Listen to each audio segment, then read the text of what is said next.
Hello and welcome to the Science Fiction and Fantasy Marketing Podcast, the show where we help you establish your author brand, increase the size of your audience, and sell more books. I'm Joseph Lalo, and I'm here with Jeffrey Poole and Lindsay Veroker. And I didn't screw up the intro, which we were discussing I might do, so good for me. So, today we don't have a guest today. We're going to be talking about my trip to Book Expo America, and but as usual, we're going to start off just to see if there's any news with us. So. Any news, anybody? Well, since I've actively trying to go pro here, I'm actually getting a lot further along writing and releasing books than I used to be.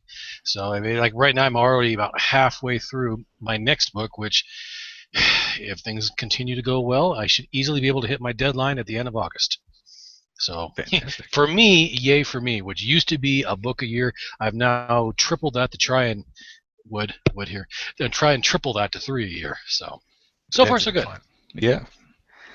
All right. Well, before I jump into my stuff, I should add for anybody listening that Joe's got a lot of good notes on Facebook marketing, BookBub, and I think we're going to talk about blogging and kind of how to do that effectively too. So it's not just going to be like his vacation photos or anything.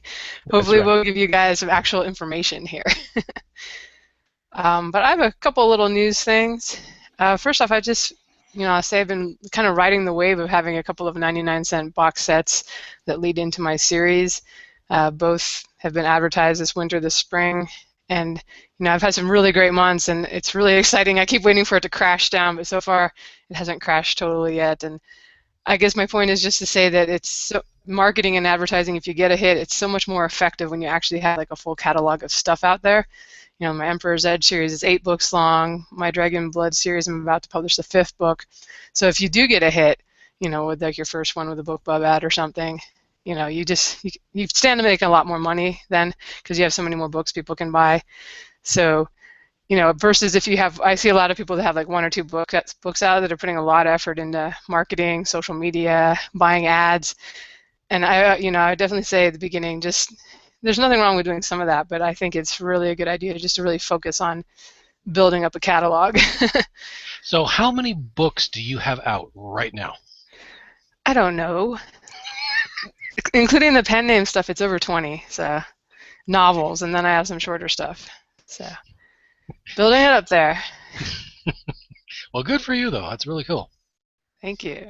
The other thing I thought I'd mention is that CreateSpace, someone contacted me there asking if I wanted to do a paperback for a book, Warrior Mage, that I put out in April, and just kind of out of the blue. And I was planning on it. I had the cover and everything, but I hit a snag because the guy who did the cover for this doesn't usually work with indies or do the POD, print-on-demand stuff.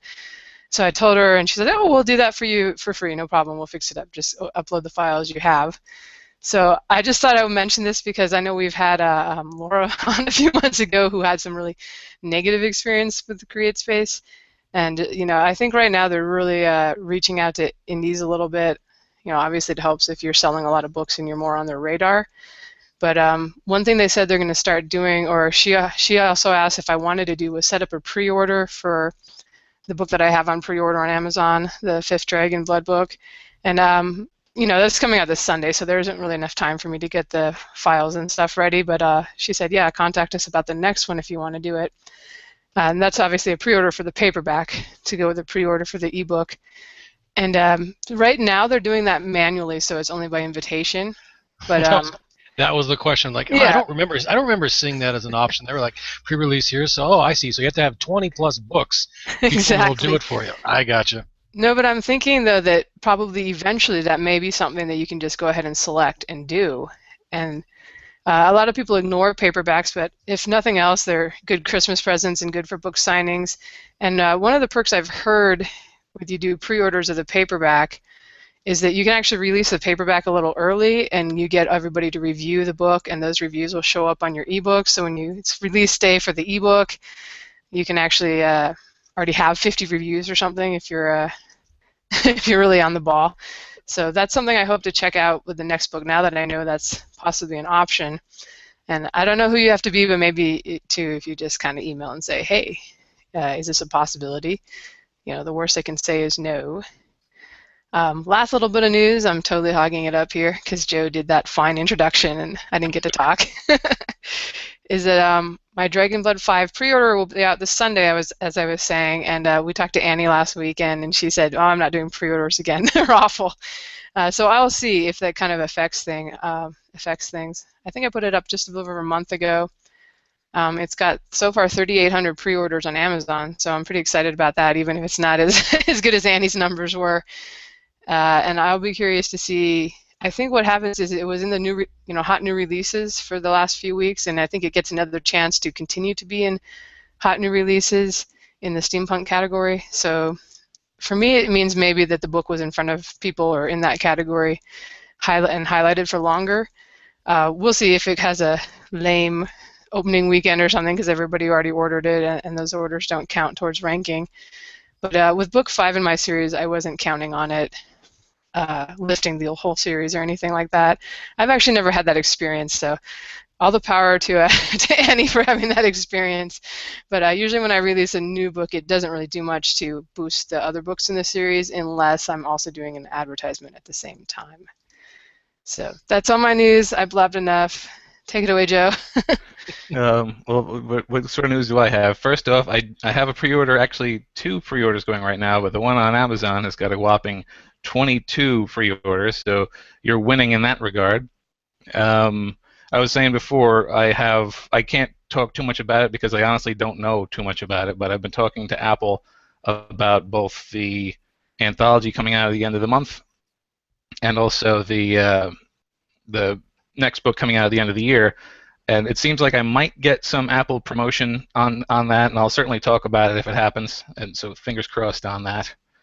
And well, that's about it on my news. So I guess we can just roll into the first set of topics.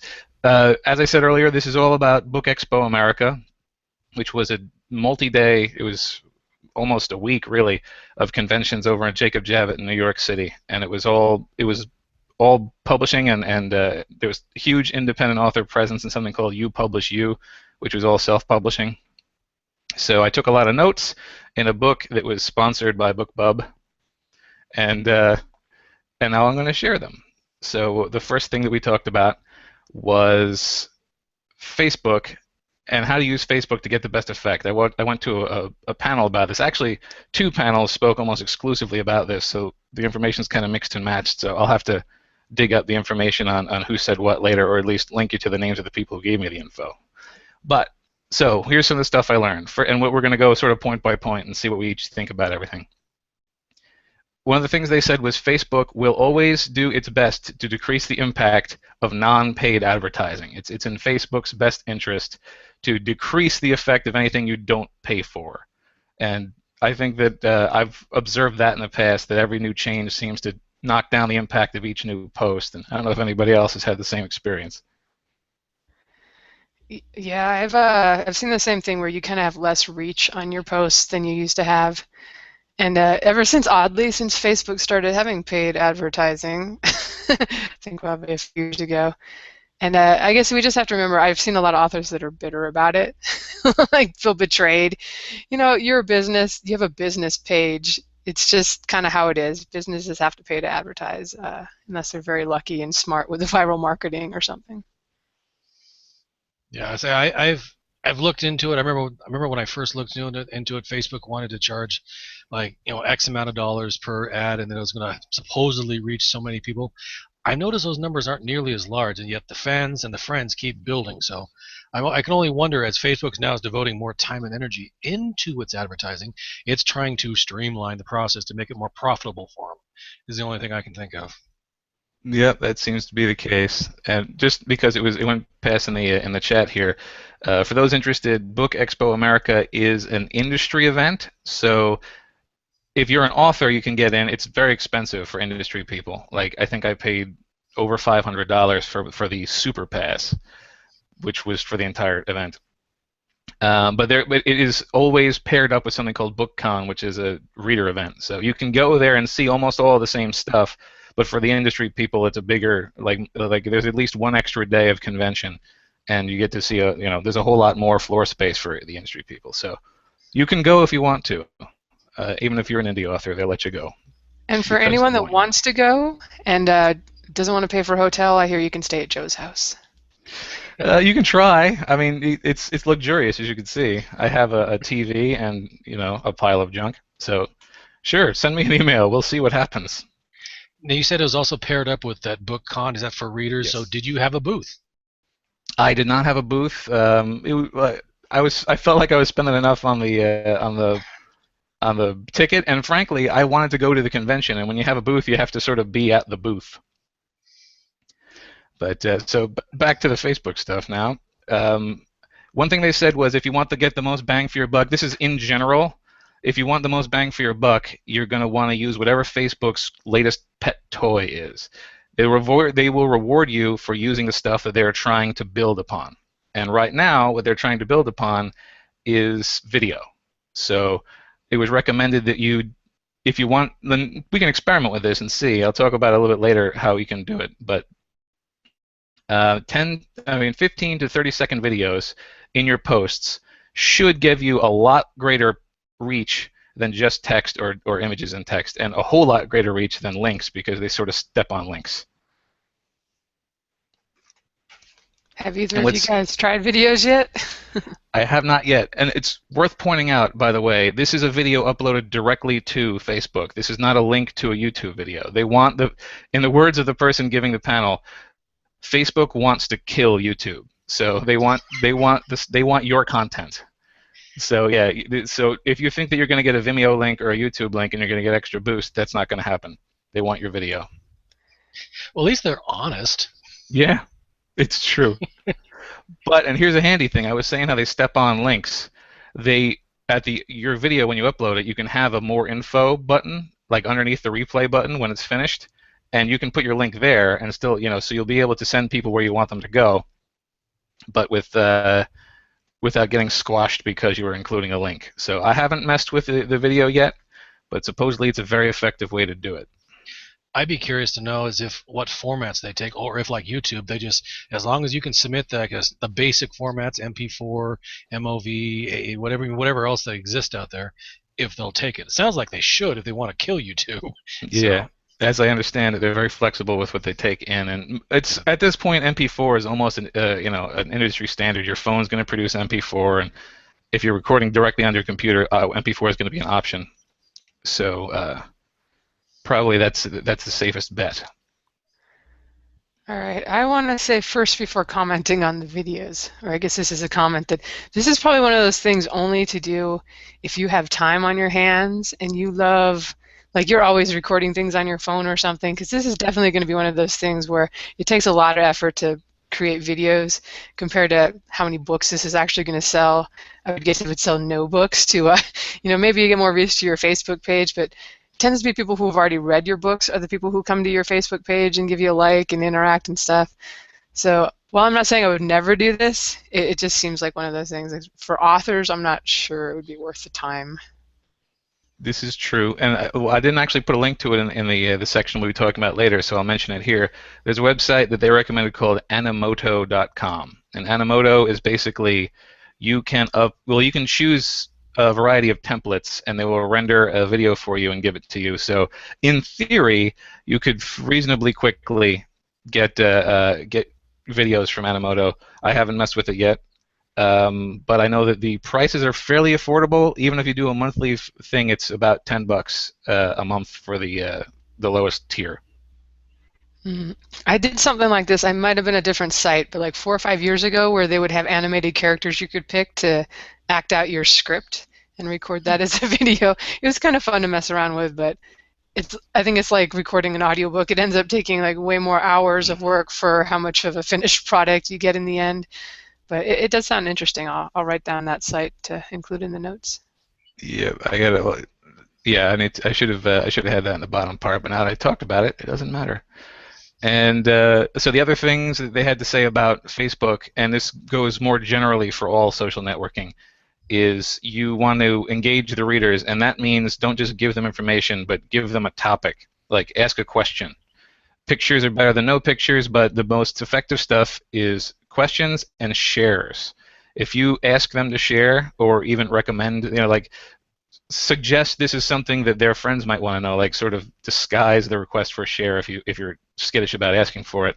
Shares expand your the reach the most, not just because they reach new people because it was shared with them, but because Facebook looks at the posts that got more shares and sees, well, this is a very engaged post. Let's put it out in front of more people and see if we can get even more engaging. So shares are gold when it comes to audience interaction. Comments are good. Likes are neither here nor there, really, apparently. Shares. Good to know. Yep. I've actually had with the shares. Sometimes when I get like a BookBub ad or something and something's gonna be 99 cents, I kind of hesitate to like tell my list and stuff because I feel like, well, these guys paid $6 for it or whatever, and are they gonna be bitter if it's 99 cents? But Facebook is one place that I will say, hey, this is 99 cents for the next 5 days, and I've been pleased and impressed with how many people will share that information because they want their friends to try your series. So that's one, if you're having a sale or something in particular and it's a good deal, that's, hopefully your fans will rally behind you and share it. Yeah, that's sort of a concern I've always had with when I discount a book. Even if I wait a really long time to discount it, I'm always sort of like, I mean, I realize it's standard for you to drop the price of an older product, but I feel like the people who are early adopters are always getting a little bit, the short end of the stick, but such is the nature of early adoption. And that's really what I learned about Facebook in general and social networking. The other people who were a huge presence, by the way, BookBub was a gigantic presence at BEA. They actually sponsored the lanyards, so every single person in attendance had BookBub written on them. And they did a couple of panels, and I went to those panels, and I talked to them, and they gave me things. So I have a lot of information from BookBub. And their panel was primarily about, it wasn't about BookBub specifically, but of course it was about book promotions, which is what BookBub does. And it was talking about the way to get the best bang for your buck out of a price promotion. So, but before I talk about that, I should say I talked to them and asked how you could improve your odds of being selected for a BookBub ad. And really nothing they said isn't already on the website, but they said that strong emphasis is on a good cover and strong reviews, and the reviews are by far the most important. A book with a great cover and decent reviews will probably lose to a book with a mediocre cover and really great reviews. And it's also worth pointing out that even if your book is flawless, even if you've got hundreds of reviews and a fantastic cover and really high score, if it is a book that they just haven't seen strong user engagement with, they will pass it over for a book that's moderately less impressive that readers do like. So if they're big on, let's say, if they sell a lot of epic fantasy and they don't see a lot of engagement on contemporary fantasy, then even if you have the best contemporary fantasy book, if you're going up against, in that particular promotion period, a couple of epic fantasies that are less impressive, you might lose out to them just because they know they'll get stronger click-throughs on those. Did they admit at all whether they give a preference to traditionally published stuff over indie stuff?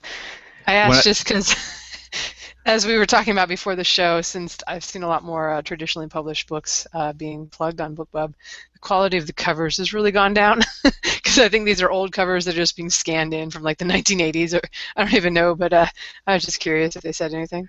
I asked almost that exact question, and I received a very evasive response. Well, I wouldn't say it's evasive. A carefully curated response, which was, BookBub takes a holistic approach to selecting books. So there are always a number of factors involved in making a selection. So I guess the answer to that question is we reserve the right to choose books that we like better based upon stuff that's not in our FAQ, which is understandable because that's their business. But it sounds like they're leaning more towards traditional publishers unless they see something indie that impresses the hell out of them. I think it could be interpreted in that way.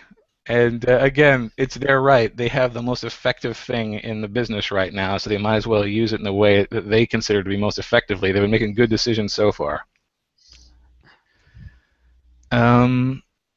So you were never doomed, by the way. They pointed that out. You can still get a book promo even if you have, as long as you're persistent, as long as you attempt to promote whenever you have the opportunity, you don't violate their submission protocol. But No, there are new openings every day. So if you have that oddball genre that they don't sell very well, there's always the chance that the people you're up against in this particular promotional period just aren't terribly impressive, and you've got the best book out there. They will never completely ignore a book that's not in a popular genre. So it never hurts to give it a shot. So that's the BookBub specific stuff that I went through. Okay, I have a question for you. I don't know if it came up, but for people who are in KDP Select, do you know if they have less of a chance to get in because BookBub wants to put links to all the other stores? Do they make themselves less appealing by just having the Amazon presence? Amazon is the most potent of the things they look for, so you do hurt yourself a bit. They like to have a lot of buy links on there. But I would say, generally speaking, if you have a wide release, all things being equal, a wide release is going to get selected more readily than a narrow release. But if you were really blowing it away on Amazon, then they'll be more interested in that than anything else. So if you're really rocking and rolling on Kindle Select, it's not going to hurt you too much. But if you're doing so-so, you're mid-listing with Kindle Select, probably you would lose out on a promotion to somebody doing equivalently, but spread across a bunch of storefronts. Okay, and one more question on reviews, if you know the answer. So you're our expert since you sat through the panel. I've heard that they'll check out Goodreads reviews as well as Amazon reviews when they're making their decision. Did they say anything about that you need reviews on the other stores or sites? They specifically said, well, they didn't say it in the format of you need reviews on the other stores. What they said was, even if you don't have a lot of reviews on Amazon, we do look at the reviews for the other stores. So it's not like somebody with no reviews on Goodreads but thousands of them on Amazon is going to lose. But if the situation is reversed and you have a couple of dozen on Amazon but you're really very well reviewed on Goodreads, it can put you over the top. So Amazon, it weights in favor of Amazon, of course. It weights in favor of the customer reviews. But Goodreads is still probably the strongest non-Amazon review point. That Amazon owns. That Amazon owns. Very good point. All right, and one last question. I keep saying this is my third to last question. I want all the BookBub information, I tell you. Did they say anything on, it's kind of been, I've kind of, from my anecdotal experience, have seen that, like with me, the box sets they're more likely to take because I'm discounting from like $7.99 to $9.99, I think is part of the appeal. So I'm just curious if they said anything about if they try to give a bigger discount, so like it actually might make sense to have your book at $6.99 or something for 3 months prior to when you're going to try to get the ad, or I was wondering if that came up at all. They did mention when I was talking to them that the value to the customer, which is the way they phrased it, is in their, I can't say formula because all the decisions, they pointed out all decisions are made by actual people. It's not like they enter in a whole bunch of numbers into a system and whichever comes out on top is the one they choose. But value to the customer weighs heavily in their decision as well. So you will see preferentially a book that's got $6 knocked off the price over a book that's got $2 knocked off the price. So a more expensive, that's also, by the way, he didn't say, but it was suggested that one of the reasons you're seeing a lot of traditionally published books in there now is they have a higher starting price. So the $4 off a book that knocks it from $10 to $6 is still a better discount than a $2 discount that drops it from 3 to 1. So yeah, the value to the customer, the size of the discount, and therefore, if you've got a book you can price higher, like a box set, it's going to help you. It's not necessarily the most potent thing, but it's definitely an improvement. Like, it's another thing in your favor. All right, good to know. I'm going to keep pumping out those box sets. Yeah. Oh, I should also say this. I talked to them briefly about if they had any plans for promoting pre-orders, because I'll tell you the way I sort of pitched it was this. If you were to, you can't promote a pre-order. They don't promote a book that's not available for sale yet. They can promote a book on day one, but the book will have to have a price drop on day one, which means you would have overcharged every single one of your early adopters, which is the worst possible thing you can do for your fans. However, you can also drop the price of the book during the pre-order period. As long as it's propagated out to the lower price before the release day hits, then all the people who pre-ordered will get that lower price. There's no official stance on whether or not this counts as a discount in their eyes, but they said it's the best chance you'll have. I should also point out that the only way that you have a chance of doing this is if this is a box set and the books within the box set are well reviewed. Because if it's an unproven book, then they're not going to select it no matter what. No matter how many books you have that are successful, if this is a new one that no one's ever reviewed, they don't know it's going to be any good, so they won't select it. So, translation, it's possible, but highly unlikely. Exceptionally unlikely. They don't have a mechanism in place. You would be the first one to do it, basically. Well, see, this is where I'm wondering if you did the paperback thing and you had that out a week early or something and you were able to get 50 or 100 reviews, by kind of working, at this point you've got a list and you've got readers built up maybe.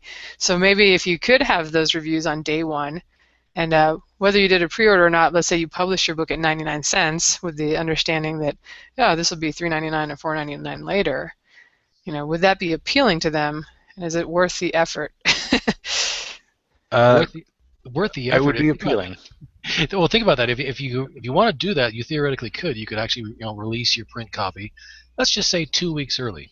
That would mean if you want, say, at least 50 reviews, you have to send out 50 print copies. So then you start tacking on the price of the book. And let's just say through CreateSpace you get it for an author copy of $5, and you're tacking on $3-4 per shipping, provided you pick people in the U.S. And that's a heck of a price tag. Well, there's no reason you'd have to send out paperbacks. They don't have to be a verified review for somebody to leave or it doesn't have to be a verified purchase for somebody to leave a review. You just send ebooks ahead of time. And then the link goes live on the paperback and people can put their reviews up. So yeah, that's conceivably a way to do this. I tried to avoid, by the way, when I was talking directly to, I talked to two of the people at the BookBub booth, one of whom was one of the editors who makes the choices, and I tried not to be passive-aggressive when speaking to him. And the other was one of the sort of the marketing gurus, who I have some more information from in a second. And yeah, I didn't want to use the phrase gaming the system. I didn't use the phrase gaming the system, but I was clearly looking for every single crack in their armor, and hopefully I was politically my politics were strong that day, hopefully. Or you're completely banned now from all BookBub ads in the future. Oh, I haven't turned down once more since then. Yeah. Okay, but here's the marketing guru. She had a panel, and she gave one of the things that she said that was useful was you have to cater your price promotion for what you're trying to do. Always have a goal in mind when you do a price promotion. And there were 4 different goals they went for, 2 of which weren't terribly. I mean, there's a lot of overlap, so I went for the top 2 that they had. And sometimes you're doing a price promotion because you're shooting for a bestseller. And the 2 points they had for that was discount your most popular book. Regardless of which book you're trying to get to be a bestseller, discount your most popular book because your most popular book will have the most reviews. People trust books that have the most reviews. You'll have a better chance of getting it into BookBub if you have the most reviews. So your most popular book will always have the biggest benefit from a price promotion. And the carryover from that book, particularly if it's earlier in the series that the new book is coming out of, it can help you get onto the bestseller list. And the other thing they said was discount to the lowest price possible, obviously. Not free if you're shooting for bestseller list because it doesn't count if it's free, but 99 cents ideally. If you can get your book down that low when you're shooting for bestseller, do that, because the less a book costs, the more likely somebody will pick it up, whether or not they're interested in it. Good to know. And the other thing that they talked about, the other goal they talked about, I mean, they had one for building author platform, and they had one that was more specifically for nonfiction. But the other thing they spoke of was marketing series, and the rules are a little bit different for marketing a series. If you're marketing a series, you want to discount the earliest book in the series that you can, ideally the first book. Also, you want to drop it to free if possible, because now you're not shooting for bestseller, you're not shooting for revenue. So free will get literally 10 times as many downloads as 99 cents. They had a lot of numbers like that, and I guess we can share the link that they gave to the actual PowerPoint that had this information in it in the show notes. You want a discount when you're shooting for marketing a series. You want a discount for more than 3 days. The magic number they had was 3+ days, because there's always a little bit of a carryover for every promotion to the period outside the promotion, or the release the period outside the days that the promotion's being promoted. So as word of mouth spreads, oh wow, this is a pretty good book. Hey, did you see this was free? You want to have your window as wide as possible. This is why perma-free is still particularly effective in a BookBub ad or any other price promotion. If you look at the graph, if you've ever gotten one, you look at the graph, the tail is a lot longer than 3 days. You get a lot of impact. So the longer the better on a free promotion if you're looking for a marketing boost for your series. And of course, this should be the case no matter what, but link to the series in the back matter of the book that's being promoted. If you have not updated your book in 10 years and you have a promotion for it coming up, update the back matter to include all of your current books that are in that series, because otherwise you're missing out on a lot of potential effect of the promotion. Okay, so my thoughts on free lately with BookBub or anyone else is that I think it works well if it's like a series like yours where you have a cliffhanger at the end and book 2 picks right up with the 10 minutes later with the same characters. I found it kind of ineffective with my science fiction romances under the pen name. I mean, not totally ineffective. It wasn't like I wasted my money, but I didn't get a huge boost. And I think it's because I actually have people to say they like the series. You know, emailed me and like, oh, this is good. It's not like the first book sucks, I hope. But because it's all wrapped up with a romance, you know, the next book in the series is different characters, same world, but, you know, different characters. You know, I don't think there's that compelling, I have to read the next book in this series thing. So in that case, I actually think I have a 4-book box set, surprise, surprise, with that series set up now. So eventually I'm going to try to, it's at $9.99, I'm going to try to get that 99-cent ad on BookBub at some point once there's a couple more out in the series. But I think that for my money, just this year I've seen that the box set is so much more compelling to people. In cases, especially in cases where it's not a cliffhanger. None of my books are like that. You know, whether they should be is another matter. But none of the older series are like that, where the second one you have to read. But I found that if people read those 3 books, you know, the sell-through is really high for going into the rest of the series. Whereas with just the free book that's not a cliffhanger, that's a complete story in itself, you know, it's still effective. I don't want to say it's not effective, but I haven't gotten as much bang for my buck as doing a 99-cent thing. And part of that could just be now that so many people are able to do Kindle Unlimited and get all kinds of free books, or they've got 3,000 free books they've already downloaded from BookBub, that you don't really see that immediate people checking it out and getting into it and buying the next book right away.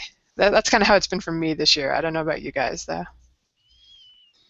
I have not done a BookBub ad yet, so I have tried a couple times and they've gone, no thanks. I'm like, so. Yeah, well, that's not true. I've had BookBubs on 2 free books, one of which has a pretty sharp cliffhanger, and the other of which has a sequel tease, but not really a cliffhanger.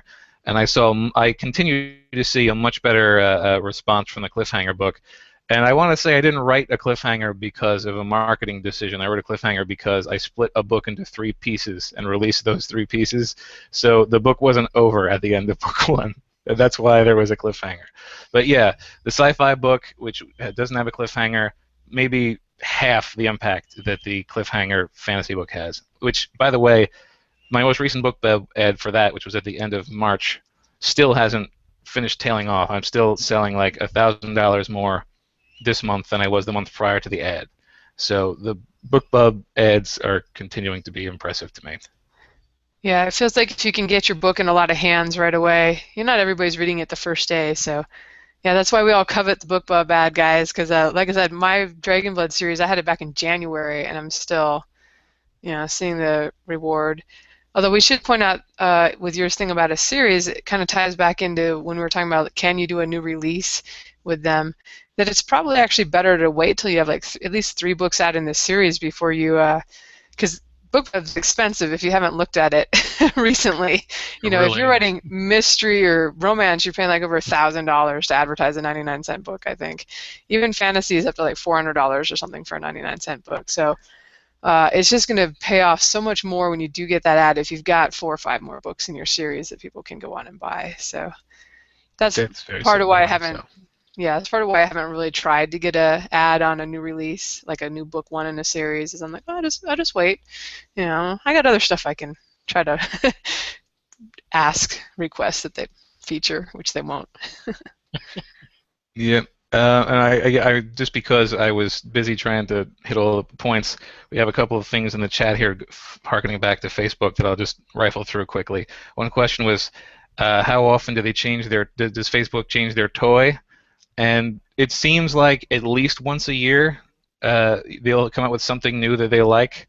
For a while, it was I forget what came before videos. It was probably it was just their ads were a lot more effective when they first introduced them. But yeah, it's at least once a year they'll change the way things work. And apparently, the most recent change was in April. They dropped the amount of people that a standard reach goes to from the high teens to the low teens percentage of your followers. So you're lucky if an unpromoted post goes to 10% of your list right now. And the other thing was content of the Facebook videos, if you're going to use Facebook videos.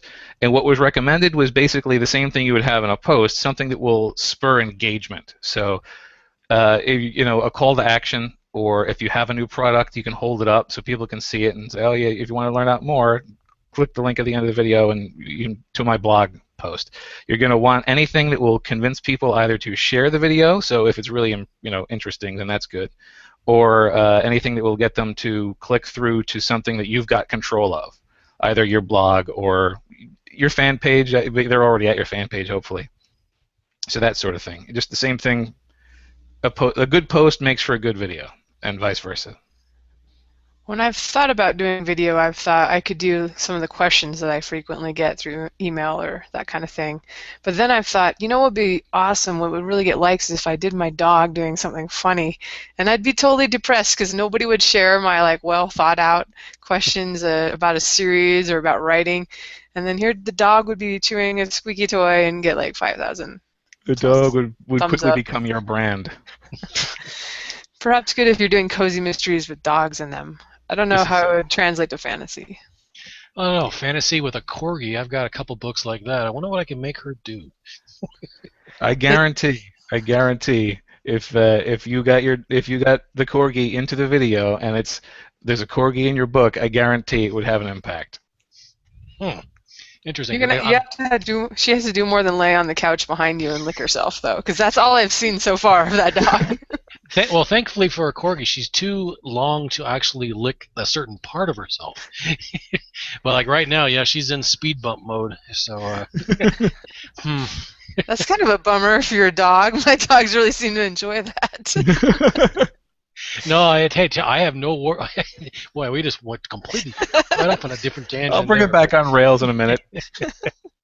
But yeah, it's kind of funny whenever she tries, because she tries, and I know if there's a puppy hell, I'm going straight there because I laugh at my dog all the time. So naturally. Okay, Joe. Take us back to the show. Now that the canine interlude is over, one of the things that they have one of the things they have is as the focus of Book Expo. If you're not going to the panels, they have got booths for every publisher you can think of and a bunch of vendors that are publishing related. And I spent a lot of time getting cards and looking at them. And I saw a few things that I thought were pretty interesting. I'm going to go through fairly quickly for a lot of them because you can get the gist just from the name almost. One of them was called Piracy Trace. If you're concerned that people are plagiarizing your work, Piracy Trace is a service that proactively searches for plagiarism of your stuff in other people's books. You pay by the month, and they'll give you an alert that someone has plagiarized X percentage of your book based upon the available information online. I'm not sure what the monthly cost is. It's fairly low, and they had an introductory offer for testing it. I don't know if it was for a month or for a year. I think probably it was just a month. All they will do is alert you to if you've been plagiarized or anything like that, but it's still useful because there are people in this podcast who have had people take their books and put them on sale when you didn't want them. I actually mentioned to them that it had occurred that someone had started selling one of Lindsay's pen name books under their own, well, under her own name, but someplace else, and they proactively mentioned to me, oh, well, Kindle will get really mad at you if you're on select about that. It's like that exact thing happened. So one of their features is that they'll try to get ahead of it so that you'll find out before Kindle finds out. Good to know. Yeah. Although I'd pay even more if they then handled the problem for me. Yeah, that would be nice. It's a lot of work to track down those guys. Another thing was there's a iOS app that's basically trying to be like a slicker, more mobile-friendly version of Goodreads. They called it Bookmark with a Q. Bookmark.io. These are all going to be in the show notes. It looked neat. They were actively trying to recruit authors because they felt like readers are interested in what authors are interested in, and Goodreads people follow authors more often on Goodreads than readers, so Goodreads sort of proves that out. So if you're an indie author, you can probably get on pretty early. Right now it's only iOS. It'll be on Android later this year, and there's a website that will be coming later this year that will use the functionality. So that looked cool. There was one that was really neat. It was a two-part thing. It was called Slice Books and Yabeam. Slice Books is mostly for, unless you want to give out a preview of your book, it's mostly for nonfiction. Slice Books basically lets you make a mixtape of the chapters of other people's books. So let's say you had a self-help book, an exercise book, and a diet book. You said, well, chapters 1 through 3 of the self-help book talk about, self-image, and chapters 6, 7, and 9 of the exercise book talk about how exercise can help improve your overall attitude, and chapters 11 and 13 of the diet book talk about how good diet can help improve your attitude. So you create these sort of new attitude jump starter mix book that you can then share, and people who get that book will have links to all of the links to the origin point of all of those chapters. It doesn't work so well for fiction because a book that's mixed and matched between lots of other fiction titles would be really hard to follow, but technically they could still do that too. So that was neat. But the neater thing, as far as I'm concerned, was Yabeam. iOS has iBeacon. Well, iPhones have iBeacon built in. And iBeacon is, among other, it's used for a lot of stuff, but what they were using it for was you get basically a medallion. It was about the size of like 5 quarters stacked up with a button on it. And you turn this thing on and stick it where you are. And when people with iPhones walk by, it pushes a notification to them that says, I see you're walking by the Barnes & Noble. Inside, I'm doing a signing for my books. Here are 3 free chapters. Check it out. It's the first thing I've ever seen where you can do a digital advertisement based on location, which was pretty cool. And she demonstrated it there. This is already built into the iPhone? The iPhone already has iBeacon and all the notifications and stuff. All they were selling was the little gadgets that allow you to send a notification to iBeacon. Interesting. So in the next year or two, I'm going to be like waylaid every time I'm walking down the street. Teriyaki chicken here. Greek gyros here. I'm surprised. Like, I was genuinely surprised that I hadn't seen anything about that before. And the demonstration looked like it actually could be pretty effective as long as it wasn't spammy. And it's hard to not be spammy on purpose. There was also a thing called Lithomobilus, or Lithomobilus. And it was like choose your own adventure for ebooks. They're not ready yet. It's very, very beta. But basically what happens is someone will get to a point in your ebook, and this utilizes EPUB 3. So it's got features that are available to basically any new e-reader, but they are mostly used for iPad right now. And what it is you'll get to a certain point in the book, and let's say that you've written a short story that gives you an alternate point of view. They actually say that the Insurgent series, I think, or Divergent, I don't know. There are series written now where there's short stories that are alternate points of view for given chapters. What this would allow people to do is when you get to that chapter, there'll be a little notification on the side that says, if you're interested, you can read an alternate version of this chapter over here, either for free or you can just link to a purchase point. Or let's say that you have a map that you created.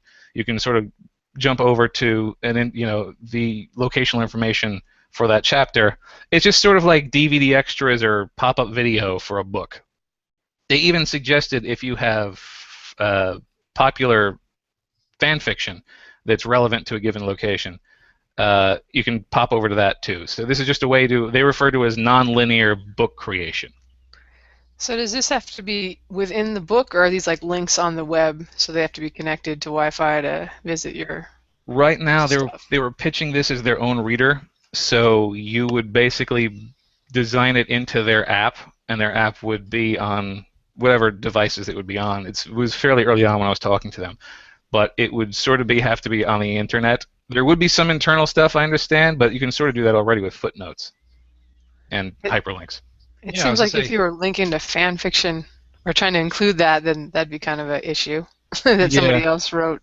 Well, they were yeah, given a lot of like, blue sky. Well, here are some things you can do. I don't know that I would be using fan fiction, but I do have some stuff that happens in parallel with other stories, and I could see trying to, at the very least, make readers aware of it at that point. yeah, because I would think if anything, you can use those hyperlinks. That if you're getting along to like a part in the book that says, okay, like in this country, this magical kingdom, this country's over to the left. If you'd like a little footnote down at the bottom, if you'd like to see this, click here, and then there's like a hyperlink to wherever that thing is sitting, probably on your own website, and it opens it up that way. The only thing is, it would take you off the book and over to the browser app there, but Yeah, that's and something that you was can my do. concern. That was my concern when I was listening to this is while it sounds really cool, it also sounds like it's a great way to interrupt somebody's reading of your book, which is something I try not to do. Yeah, because it'd have to be something where you can somehow, like a picture-in-picture type of thing, where you can at least open it up without taking you off the book. That says, "Okay, here it is," and a little X to close it, and that way you can go back to the book there. So yeah, you don't want to mess with something that will definitely take you out of the book and into another environment, because too many people like me out there that ooh, shiny object, and you just forgot about your books. So, I could see that being helpful with fantasy or science fiction, anywhere where you've got a map or something, even if they could just reference the map when they're reading the story. And like Jess said, if it was open with like the text is behind it and it's just kind of a pop-up or something that doesn't really take you away from anything, I could see that being good. yeah, you're reading a story and it says, "Hey, I've got this kraken here," and if you want a picture of this kraken, I've got one available. Only $9.99 in the gift shop. That's right. There's another one that I didn't do. I have to mention these people because I did something unfortunate while we were talking to them. They were at the You Publish You. It's called the product's called Vellum, and I was very interested in it. It's an ebook formatting software for the Mac that makes beautiful books. The demonstration they did, well, they did a live demonstration where they grabbed a manuscript and dropped it into the thing, and basically went from text file to EPUB, Mobi, and EPUB 3. They were saying it builds all three types of ebooks and listed Kindle, Nook, and iBooks. And I was like, but Nook and iBooks are both EPUB. And like, well, Nook is EPUB 2 and iBooks is EPUB 3. But it generates them. You just drop in whatever word processing file you have. It was very flexible with that. You can also write in it like Scrivener. But it builds just gorgeous books. Like it does what they call drop caps, where you have the one letter that's lower than the others and takes up more space, and little glyphs on each chapter. And you can choose through a bunch of different templates and everything. It was dirt simple and made books that look like better than I've created and better than many traditional publishers have created. So it looked really good. The price was pretty decent. If you were just going to use it once, it was $30, and if you were going to use it more than once, it was $200, which is a bit more than I would expect, but still pretty good considering the quality it produces. So Unless if you are, unless you have like 20 plus books, that would work. oh yeah, if you're gonna make more than I don't know 7 books, then it's gonna pay for itself. Now, But can you? Do they let you update your book that you did a year ago and 10 people sent in typos, or do you have to pay the $30 again if you got single use? that's a very good question. I didn't ask that question. It's I think that it is when you generate. So basically, if you publish your first book, actually, that's still a good question because that would imply that you can't try multiple. Well, you don't really have to try multiple attempts at compiling your book because they have a really good built-in previewer. But presumably, when you hit compile, that's when you have to make your decision about buying it once or buying it for the $200 license. Kind of like those antivirus programs that have 3 installs. And as soon Yeah. as you install it on one computer, that's it. It looked really good, like I was saying, and the thing I did that was unfortunate is that it's Mac only, and I don't have a Mac, so I can't use it. And the person who was standing next to me was hugely interested, and she literally took a stack of the business cards. Like, she was sort of an independent publisher, so she had a lot of clients who would be able to use it and give her a much better looking file that she'd have a much easier time marketing. And I was like, "You're demoing this on a Mac. Does it have a Windows version?" And he was like, "No." And she just dropped the stack of business cards back on the table. I was like, oh See, well. as a Mac user, I'm like, yay, finally something that's on the Mac. That's usually it's the other way around. There's some tracking software for Amazon that like can tell you how many books you've ever sold and all this great stuff. I'm like, it sounds awesome. Windows only. Yeah. Bastards. So yeah, give Vellum a look. You can do everything up to compile for free. The full program is available to you until you make the output file, so you can see what your book would look like. And I was very impressed with the way it looked. I would just be curious, and maybe Jeff would have a thought on this, if you would end up with a lot of code in there that would make the book possibly clunky to you know how Word makes an HTML page. Because I've had readers tell me they could tell the difference when I used to have somebody format it who actually made an HTML chapter for everything and put it together, and it was really lean code, I guess. Now my editor does it with, I don't know, Jobuto or something like Jova something, and I don't care. It's cheaper that way. But the guy did say, you know, it's really like when I'm doing this on my phone, it's just slower to load everything. So I'd just be curious if it's really how the code is on the back end. Yeah, that's the sort of thing I like. They seem to imply that they were very careful to design directly to the 3 destination points. So that would imply, I suppose, that they were trying to make sure the final output would behave well on the 3 devices he was talking about. But I didn't get any information on the actual performance of the book compared to a leanly coded one. Yeah. Well, we'll throw the link up there, and people can go check it out if they're interested. Yep. Again, it was making some very pretty books. He made The Invisible Man, by the way. Was the book that he threw in there, and it handles the cover too. I'll have to go online and just tinker with it, just see what it would look like if I tried to go through it, and see how it would look. Yep. I didn't put this one on the list, but I'll mention it briefly. It was a product called Drop Cards, which is a business card. They're plastic business card. Well, you can get them however you like, but he was showing off the plastic ones. And they're business cards that on the front say whatever you want, and on the back they have a code for downloading the thing that you're trying to give away. And there's lots of ways you can do this. You can just make your own business cards with a link to your website on the back and do it. But what these are for are, number one, they handle everything. You literally give this company the file, and they will host it for you. And they'll make sure that each one has got the same link but a different code on the back, so that that person can only download the copy indicated by that card. And it's like people have used this to give away videos. They've used it to give away albums when they're on, you know, or sample tracks when they're doing a concert. And they have they're very nice. And I've actually cashed in cards just like this when I went to events. Oh. So they're down to like 34 cents a piece if you get enough of them. 1,000 of them, you can get them for 34 cents a piece. So they're not ruinously expensive. And if you're trying to give away a limited number of a promo item, this is a very, very easy way to do it. So I was impressed with that. Okay, that was drop cards, you said? Drop cards. Yeah, I'll send you an email afterward. I think I mentioned it when I was first talking about this stuff, but I forgot to put it in the notes for today. Okay. And then 2 other things which were not really publishing or book related, but I thought were neat. Neato. Enchanted World of Boxes. Enchanted World of Boxes had a booth where they had book boxes. You know, like when you'll see in a movie someone hollows out a book to hide something in it? Right. Well, they have jewelry boxes that look exactly like leather-bound books, and then you open it up and there's a little space inside. And they're pretty darn affordable. They're like $18 for 2 of them, and there's like 6x9 and a smaller one. And they're a wholesaler, so you've probably seen books, literally these exact books on Etsy or eBay, but this is where they got them. So we'll have a link for that. That was in the show notes. And there was one that I was totally I wanted, but he didn't have any for sale on the day I was there. The name of the company is Poetic Earth Designs, and they make handmade journals. But what I was looking at, the handmade journals are super cool. It's like, really just very hardy paper and leather covers, and it looks like something that you would have gotten in the Middle Ages. But they also have messenger bags that are real leather messenger bags, and they look like they're 80 years old. I would love to have one. So those were cool too. I could throw some dog hairs and things on your bag, and it would soon look like it's 80 years old. No problem. Yeah. Give it to the dog. Let the dog chew it, and it would definitely look old and aged.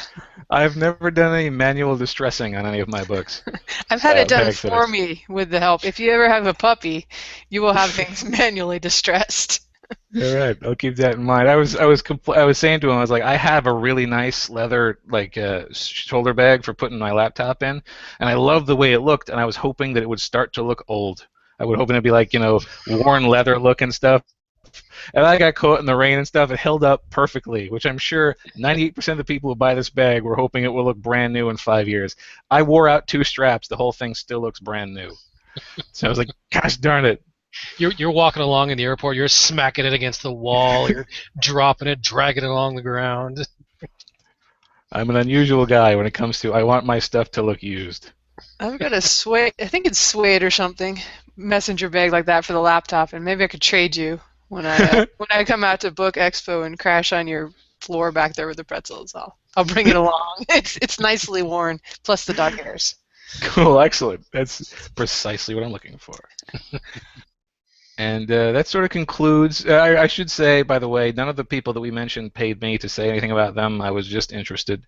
And there was a lot more that I looked at that was also interesting, but wouldn't really help, the readers in any way. So these are just sort of the curated list of vendors that we might actually get some use out of. Nice. And Joe is hoping that by mentioning Poetic Earth Designs, he will receive in the mail a really cool distressed leather messenger bag, just in case. I wouldn't mind. I would. You know what? I would put it. You'd see it in the background next week. Yeah. Hey, if you want to send me a leather handmade journal thing, I will definitely display it somewhere back here on the shelf back here for you. So hint, hint. I might have to forward this link to a couple of people at the end of the show. Yeah, you got to listen to all that BookBub junk, but at minute 58, right before we sign off, fully plugged. It's the last thing in people's mind, They leave the video with poeticearthjournals.com in their mind. I could use a new bag too, just saying. All right. Well, that takes us pretty much to the hour. Any other questions? Any other thoughts? No, that's a lot of good info. We were going to talk about some blogging stuff too, but since we took an hour discussing BookBub and that other stuff, we'll save that for the next time that we do a chat like this. Yep. Well, in that case, thanks for talking to me, and we'll see you all next week. All right. Bye, everyone. That's all, folks. Bye-bye.